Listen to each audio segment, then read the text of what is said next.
রংপুরে ৬ দফা দাবিতে কাফনের কাপড় পরে বিক্ষোভ মিছিল করেছে পলিটেকনিক ইনস্টিটিউট শিক্ষার্থীরা।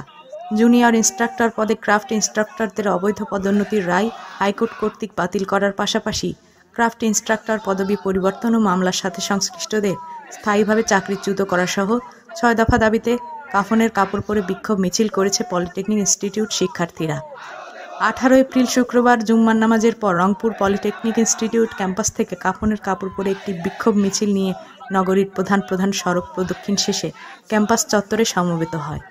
এ সময় তারা বলেন, সারা দেশে পলিটেকনিক শিক্ষার্থীরা যৌক্তিক ৬ দফা দাবিতে শান্তিপূর্ণ আন্দোলন করে আসছে।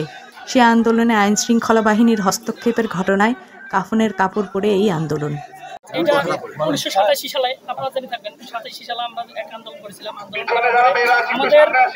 আমাদের জন্য কোনো ইউনিভার্সিটি ছিল না। পরবর্তীতে এই কাপড় বেঁধে যখন আমাদের ভাইরা যখন আন্দোলন করেন, পরবর্তীতে আন্দোলন হাসিল করে আমাদের জন্য শুধুমাত্র একটি ইউনিভার্সিটি সেখানে দেওয়া হয়, ডুয়েট আপনারা জানি থাকবেন। এবং তারই পরিপ্রেক্ষিতে আমরা সেই ধারাবাহিকতায় আমরা বুঝাতে চাই যে আমরা কখনো আন্দোলন থেকে পিছুপা হয়নি। আমরা আমাদের দাবি রাজপথে থেকে আদায় করে নিতে জানি। তারই প্রতীক হিসেবে আজকে আমরা আমাদের এই কাফনের কাপড় পরে আমরা আন্দোলন নেমেছি। ডিপ্লোমা ইন ইঞ্জিনিয়ারিং কোর্সে যে কোনো বয়সে ভর্তির সুযোগ বাতিল সহ উন্নত বিশ্বের আদলে 4 বছর মেয়াদী মানসম্পন্ন কারিকুলাম নিশ্চিত করে একাডেমিক কার্যক্রম পরবর্তী প্রবিধান থেকে পর্যায়ক্রমিকভাবে সম্পূর্ণ ইংরেজি মাধ্যম চালু করতে হবে। এছাড়াও কারিগরি সেক্টর পরিচালনায় পরিচালক, সহকারী পরিচালক, বোর্ড চেয়ারম্যান, উপসচিব, পরীক্ষা নিয়ন্ত্রক ও অধ্যক্ষ সহ সংশ্লিষ্ট সকল পদে কারিগরি শিক্ষা বহির্ভূত জনবল নিয়োগ নিষিদ্ধ করতে হবে এবং তা আইনানুগভাবে নিশ্চিত করতে হবে।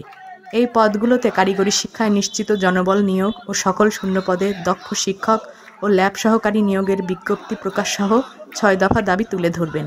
থেকে আমরা শান্তিপূর্ণ সমাবেশ সম্পন্ন করার জন্য কাজ করি। আমরা অনেকদিন থেকে আমাদের এই শান্তিপূর্ণ সমাবেশ সম্পন্ন করার ক্ষেত্রে আমরা রাস্তায় নেমেছিলাম। আমরা আমাদের যৌক্তিক দাবিগুলো উপর মহলে উঠাইছিলাম, কিন্তু সেক্ষেত্রে আমরা কোনো প্রকার একদম আমাদের পক্ষে কোনো সাড়া পাইনি। আমরা 1987 সালে দেখেছি আমাদের এই ডিপ্লোমা কিভাবে অস্তিত্ব রক্ষার ক্ষেত্রে কিভাবে রাস্তায় নামতে হয়, কিভাবে আমাদের সংগ্রাম করতে হয়, কিভাবে অধিকার আদায় করতে হয়। সেই ধারাবাহিকতায় আমরা আজকের এই 2025 সনে আমরা সকল শিক্ষার্থীরা আমরা এই কাপড় মাথায় বেঁধে আমরা মাঠে নেমেছি এবং আমরা দেখেছি আমাদের যে শান্তিপূর্ণ সমাবেশের এর যে একটা ফলাফল আছে, আমরা কোনো ফলাফল পাইনি। সেক্ষেত্রে আমরা দেখতেছি আমাদের কুমিল্লায় এবং ঢাকায় বিভিন্ন পলিটেকনিক আমাদের বন্ধুরন তাদের উপর অতর্কিক হামলা চালানো হচ্ছে। এই প্রেক্ষিতে আমরা দেখতেছি আমাদের প্রশাসন এক্ষেত্রে একদম নিশ্চুপ। এই নিশ্চুপতার প্রতিবাদে আমরা এখানে আজকে কাফনের কাপড় পরে আমরা আজকে মাথায় নেমেছি।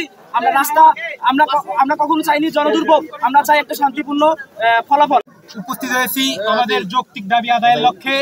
আপনারা জানেন যে অবৈধ যে ক্রাফট মামারা আছে তারা রাতারাতি অবৈধভাবে প্রমোশন পেয়ে জুনিয়র ইন্সট্রাক্টর পদে প্রমোটিত হয়েছে, কিন্তু তারা জুনিয়র ইন্সট্রাক্টর পদে যে প্রমোশিত হয়েছে তারা কিভাবে আমাদের ক্লাস দিবে, কারণ তারা তো জানে না জুনিয়র ইন্সট্রাক্টরের কাজ কি। আসলে তারা তো এসেছে এসএসসি পাস করে, তারা জুনিয়র ইন্সট্রাক্টরদের কি কাজ তারা তো সেটাই বুঝে না।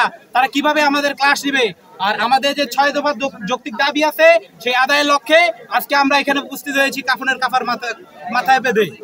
দাবি আদায় না হওয়া পর্যন্ত পলিটেকনিক শিক্ষার্থীদের এই আন্দোলন চলমান থাকবে। কেন্দ্রীয় নেতৃবৃন্দের সাথে কথা বলে আরও কঠোর আন্দোলনের ঘোষণা দেওয়া হবে।